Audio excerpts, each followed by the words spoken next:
ஐயா அங்கே ராமசாமி வீடு எங்கே இருக்கு? ராமசாமி வீடு இங்க இருக்குங்க. ராமசாமி அண்டை வெட்டிட்டு இருக்காரு.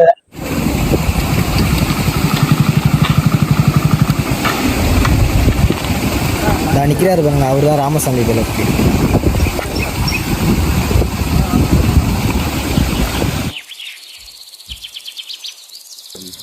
சார் சேரா இருக்கு, பார்த்து பொறுமையாக வாங்க சார். ஐயா நீங்கள் தான் ராமசாமியா? ஆமாம், நான் தான் ராமசாமி. ஐயா நாங்கள் வந்துட்டு யூனிடெல் செல்ஃபோன் டவர் கம்பெனிலேருந்து வரோம். உங்கள் வயலில் வந்துட்டு செல்ஃபோன் டவர் வைக்கணும். அதுக்கு நாங்கள் வந்துட்டு 7.5 லட்ச ரூபா உங்களுக்கு பணம் கொடுத்துருவோம். ராமசாமி, முதல்ல செருப்பு போட்டு உள்ளே வராதிங்க. நிலத்தை கோயிலாகவும் பயிரை தெய்வமாகவும் மதிக்கிறவன் நான். செருப்பை கழட்டி போட்டுருவாங்க.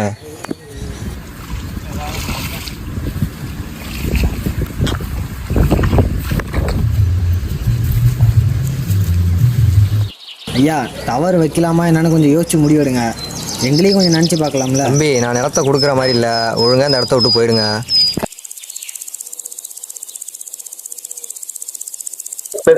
ராமசாமி, உன் வயலுக்கு 2 பேரும் வந்தாங்களா? யாரு ராமசாமி? ஏதோ யூனிட்டர்னு செல்லு கம்பெனிலேருந்து வந்தாங்க. என் வயலில் டவர் வைக்கணும்னு. என் நிலத்துக்கு 7.5 லட்சம் தரேன்னு. என்னால் தர முடியாதுன்னு சொல்லி அனுப்பிட்டேன். ராமசாமி, அதான் நிலத்தான் கேட்குறாங்கல்ல, விலைக்கு கொடுத்துடா. இதோ என்னையா பேசுகிற நீ? அந்த டவரை என் வயலில் வைக்கிறதுனால பறவைக்கு நமக்கு எவ்வளோ பாதிப்பு ஏற்படும் தெரியுமா? விவசாயம் பண்ணுற நிலத்தை பாதுகாக்கிறதே இந்த பறவைங்க தான்.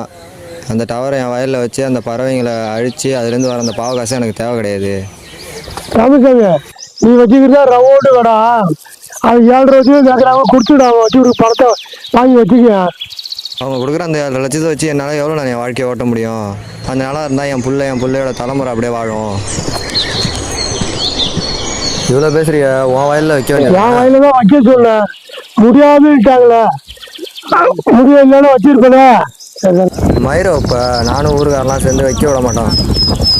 என் மோனே, நம்ம வயலில் ஏதோ செல்ஃபோன் டவர் வைக்கணுமா? அதுக்கு ஐயா அவங்களுக்கு வக்காலத்து வாங்கிட்டு இருக்காரு. ஐயா அந்த டவர் வைக்கிறதுனால பறவைகள் மட்டும் பாதிக்கப்படுறது இல்லாமல் நம்மளும் சேர்ந்து பாதிக்கப்படுறோம். அது என்னென்னா நான் சொல்கிறேன், நீங்கள் கேளுங்க. தலைவலி, பார்வை குறைபாடு, தூக்கமின்மை, இந்த மாதிரி பிரச்சனைகள்லாம் நம்ம உடம்புக்கு வருது. அது உங்களுக்கு தெரியுமா? உங்களுக்கு இதனால் எங்கள் வயல் மட்டும் பாதிக்கப்படுறது இல்லாமல் சுற்றி இருக்கிற உங்கள் வயலும் பாதிக்கப்படும். நானே என் குடும்பம் மட்டும் நல்லா இருக்கணும்னு நினைக்கிற ஆள் நான் கிடையாது. என்னை சுற்றி இருக்கிறவங்களும் நல்லா இருக்கும். இதனால் முக்கியமாக வயதான பெரியவங்க, குழந்தைங்க அதிகமாக பாதிக்கப்படும். இதோட பாதிப்பெல்லாம் நான் சொல்லிட்டேன். இப்போ சொல்லுங்கள், இங்கே டவர் வைக்கணுமா? எனக்கு புரிஞ்சிருச்சு. விவசாய வயலில் செல்போன் வைக்கக்கூடாது. நகரங்கள் வளரலாம், தொழில்நுட்பம் முன்னேறலாம். ஆனால் விவசாயம் இல்லாமல் நம் நாடு ஒரு நாளும் முன்னேற முடியாது.